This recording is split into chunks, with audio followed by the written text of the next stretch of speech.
What I'd like to do today is talk a little bit about some of the challenges facing agriculture and how the animal sciences can play an important role in addressing some of those challenges. There are any number of sources for where you can find your grand challenges. I'm going to select the PCAST report, and I'll go into what that means in a moment to highlight one set of challenges that we can look at. Talk a little bit about a research priority setting process that FAST led last year, some of the funding trends which can be a challenge and maybe an opportunity, and where we may see some of those opportunities to advance the animal sciences moving forward. So to get started, the President's Council of Advisors on Science and Technology, or PCAST, is a body that works out of the Office of Science and Technology Policy in the White House, and they try to look at some of the key critical issues that are going on in the science and technology world.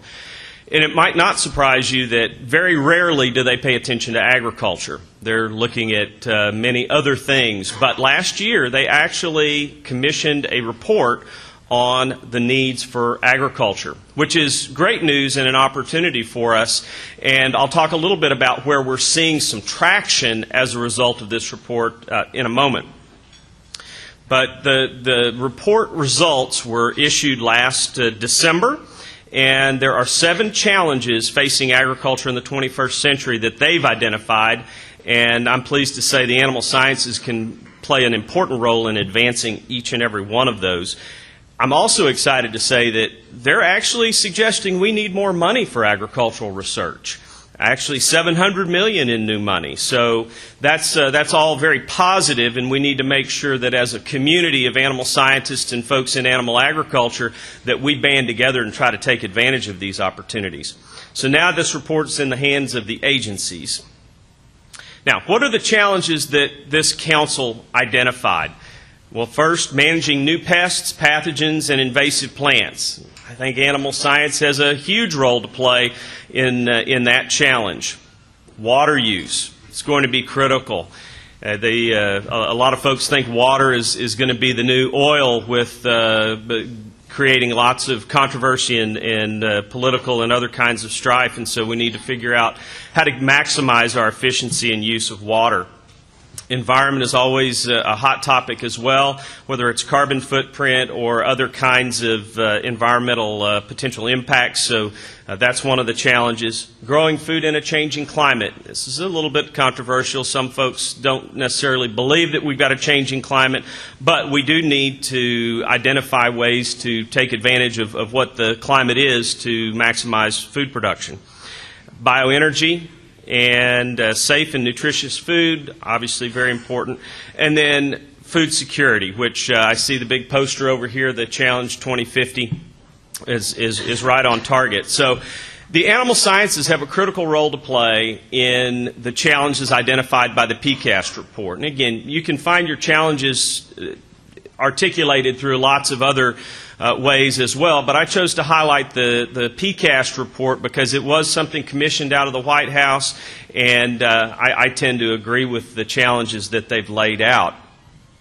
And I'm not going to go through each and every one of these bullets, but if you'll look at the expand the role of competition, they are talking about some significant additional dollars for agricultural research. And one of those places is the National Science Foundation, where they want to see them focus more on agriculture than they have in the past, moving from $120 million to $250 million per year in advancing agricultural science. So that's a step in the right direction. I'm really excited about the next one. Increase the USDA budget for competitive funding of agricultural research from what was $265 million to up to $500 million per year. I've got a slide that shows funding for the Agriculture and Food Research Initiative that I'll throw up in a few moments, but we're already seeing some movement based on this PCAST report, or at least some believe the PCAST report played a role in the President's budget request for $383 million for the AFRI program. So we're seeing some movement as a result of this PCAST report. They're also interested in things like infrastructure, and for the animal sciences, there's some good news there. The President's budget includes full funding for the Southeast Poultry Laboratory in Athens, Georgia, which looks at things like avian influenza and other poultry diseases. So again, we're seeing some traction out of this PCAST report, which is positive. So we've seen what some of these grand challenges are. We've seen that the animal sciences play a key role in advancing some of these challenges. Well, what are the more specific priorities that animal scientists and the animal agriculture community have identified that can move towards addressing these challenges? Well, the Farm Animal Integrated Research 2012, or FAIR 2012, was an effort that the Federation of Animal Science Societies undertook last year to bring folks together and identify what some of these priorities should be moving forward. And I'm just curious, was there anybody in the room who was at the FAIR conference? And that's great. I see a lot of familiar faces, but it's good to know that the FAIR participation is here in this room as well. FAIR 2012, about every 5 to 7 years, or coinciding with farm bills more or less, the Federation of Animal Science Societies has undertaken this role of trying to identify what some of the key priorities are. And we want these key priorities to inform policymakers, so folks from USDA, whether that's the Ag Research Service or the National Institute of Food and Agriculture, or our friends in Congress as they look at the Farm Bill and what some of the key priorities for research they may be putting forward in the Farm Bill as well.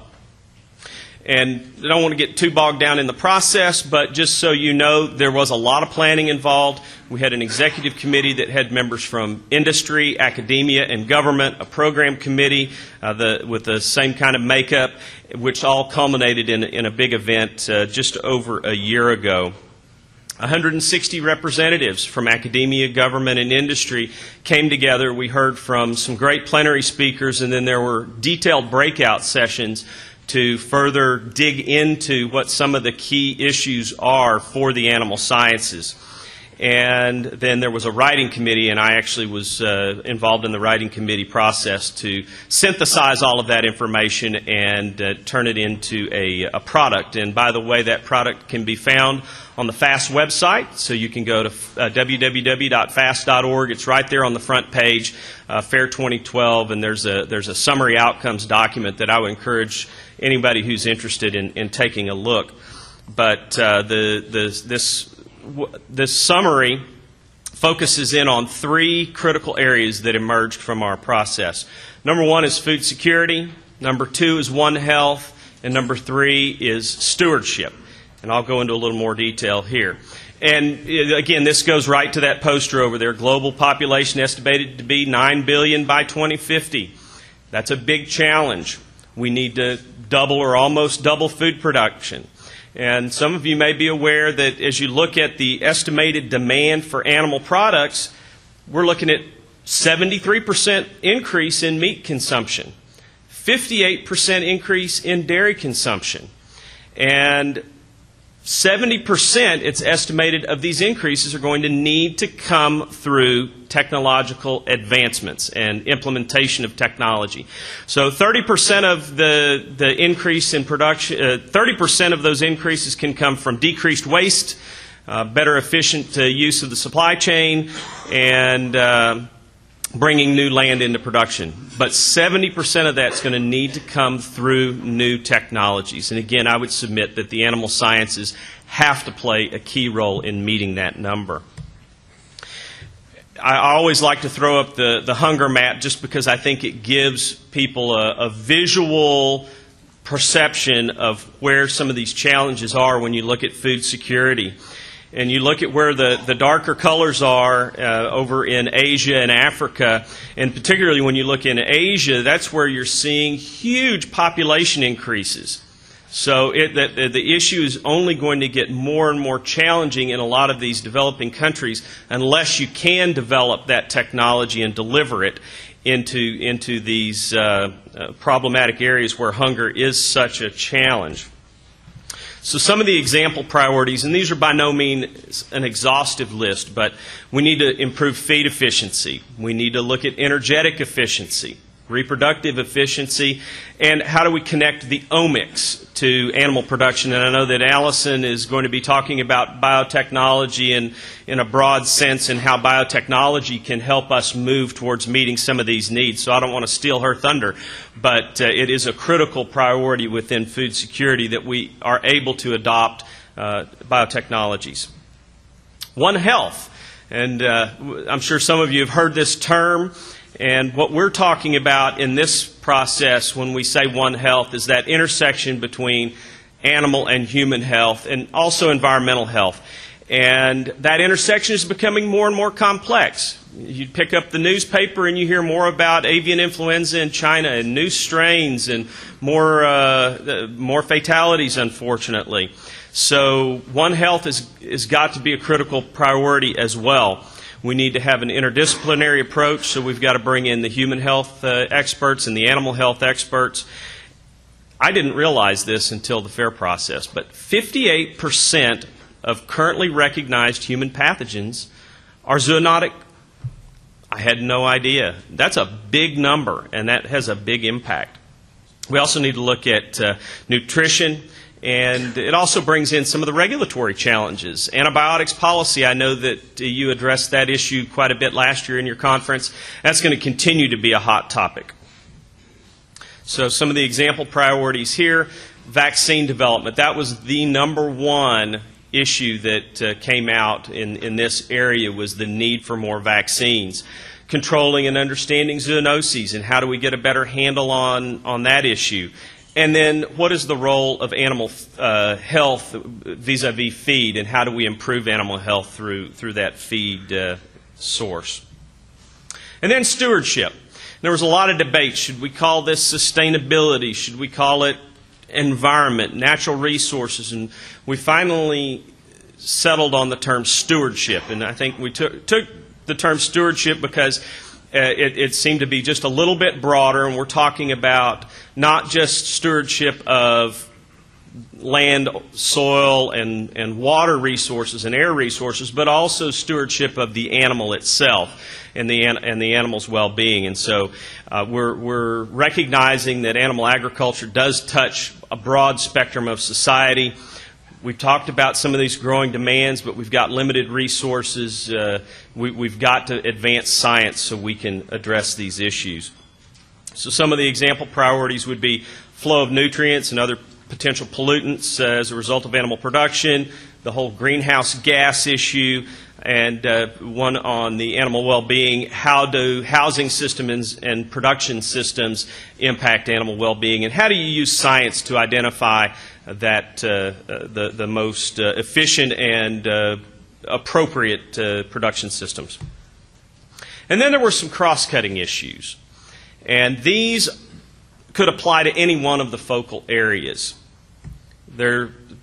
How do we administer research through groups like the USDA?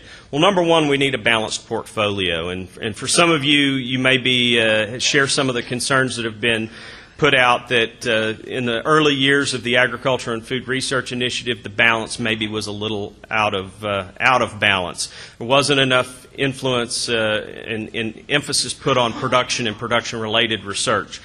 Maybe there were lots of big mega grants, but not enough small investigator-driven grants where you see some of this innovation. We need to pay attention to the pipeline for no scientists, but not just scientists, also industry professionals. Enhanced collaborations, public-private, across federal agencies, etc. We have to worry about how do we be more effective in communicating agriculture and animal agriculture to the general public. And that's going to continue to be a challenge. And I wish I had the answer, and I think Brian's going to talk a little bit about some ideas for how we reach out and message here after Allison's presentation. Regulations, data mining, and risk analysis. So with that, I'm going to go through and talk a little bit about our funding history, where some of the challenges are to advance animal sciences, and where we hopefully can see some opportunities. Animal agriculture is a major economic driver for rural America.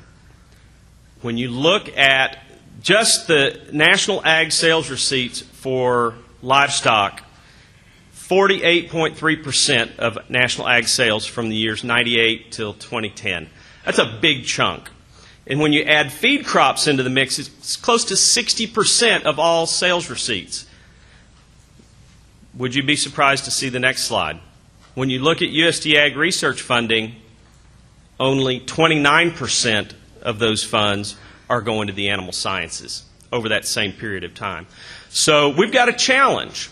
We've got a great story to tell. We are having a 40 to 60% impact on the national ag economy, but we're not seeing the research investment in the same magnitude as we would need to address those challenges and the priorities that we've already talked about. So where do we go from here? Well, there's good news in the President's budget for 2014, but there's also some challenges in there. So the good news is there's about a $14 million increase to the Agricultural Research Service in the President's budget. Now, that's good news. We're still looking at a fairly small percentage of that overall budget, though, that's going to livestock production and livestock protection. Now, you can definitely see animal sciences impacted through food safety and nutrition and environmental stewardship and some of the other areas. So don't get me wrong, more than 14% of the ARS budget is going to the animal sciences. But when you look just at livestock production and protection, it's that 14% number. So there's good news in the ARS budget, but we would like to see even more good news as some of these budget proposals increase. We want to see the percentage of some of those new dollars going into the animal sciences. A similar story in AFRI, the Agriculture and Food Research Initiative at USDA. If you look at animal health, and I don't know, there's the arrow. If you look at animal health and production and animal products, the year 2009, it was kind of the high water mark for the animal sciences through this competitive program. And let's see, here we are. 43, almost 44 million in 2009. We fast forward to 2011, and we're only looking at 22 million in work for the animal health, animal production, and animal products. So basically half of what we spent in 2009. You would think that the overall funding for the program had gone down over those couple of years as well, but it didn't. It actually increased by about $50 million. So it's illustrative of some of the challenges that we're facing in trying to make sure that the priorities of animal agriculture and the animal sciences are reflected in the work that's being done at some of these critical agencies. And it's not all doom and gloom. We've been working closely with USDA, and I think there's a recognition that there are some critical priorities, both that can be addressed through ARS and NIFA. But I wanted to set the stage and some of the context for where we are in a funding perspective and urge everybody that we're going to need to work together to continue to communicate the critical nature of how animal sciences can help meet that Challenge 2050. Here's just a graphic showing what the President's budget for the AFRI program is in 2014. Up to $383 million, and make no mistake, that is a great number, and that's great news. We just want to make sure that when those dollars hopefully come through, that we're seeing the priorities of animal agriculture reflected in some of those new dollars. And then the last thing I'm going to talk about as I'm running short on my time is another opportunity that I'm excited about, and that is a National Academies of Science study that's been proposed specific to animal science. And this is through some processes that we've been working closely with USDA, we've been working with the National Academies, and there's interest in looking at what is it going to need to take to get us to meet that Challenge 2050, and what are the considerations for funding and other things that we need to take into account. Now, some of you may be saying, golly, the National Academy, it's going to take 2 or 3 years to get that done. This is what they call a consensus study, so it's actually only going to be about 6 or so months, and it's an abbreviated process, so we're hopeful that we can get the results in a much shorter period of time. What are we going to be studying in this? Well, we're going to assess global demand for products of animal origin in 2050 and look at that global food security issue. How will climate change and limited natural resources impact our ability to meet that demand, and what science is needed to overcome some of those challenges? Same thing on domestic production. That's critical as well. And we want to make sure that there's that knowledge and pipeline that was mentioned in the FAIR document to keep those professionals moving through both academia and industry. And then we want to look at production efficiency and production systems. So the hope is to begin this study sometime this year. It's a fundraising exercise right now, and USDA has contributed some funding towards this. There are some foundations that we believe are going to be making some significant contributions, but there's still a little bit of a shortfall in reaching that number. So once that number is reached, then they'll form a committee, and then that committee will do its work. And the stated goal would be to have the results ready to influence the 2015 fiscal year budget, and the hope would be that we could help further articulate and illustrate why the investments in animal science are so critical. So in summary, we've got a lot of challenges out there that have been identified, and animal science can and, in my opinion, must advance and play a major role to meet these challenges. We've got some priorities that we can focus on to help meet those challenges. And again, I encourage you to look at the FAIR document. We've had a little bit of trouble with our funding trends over the last several years, but there's some light at that end of the tunnel, we hope. We're seeing some traction with the PCAST report. The overall investment in ag research is trending good, at least when you look at the President's budget request for this year. But we want to make sure that the animal sciences are well represented in those new dollars. And momentum is building. We've got a National Academies of Science study on tap. And so we want to seize this momentum. We want to build on these opportunities. And it's going to take all the folks in this room in animal agriculture and across the animal sciences to help continue to communicate these critical issues so we can meet that challenge 2050.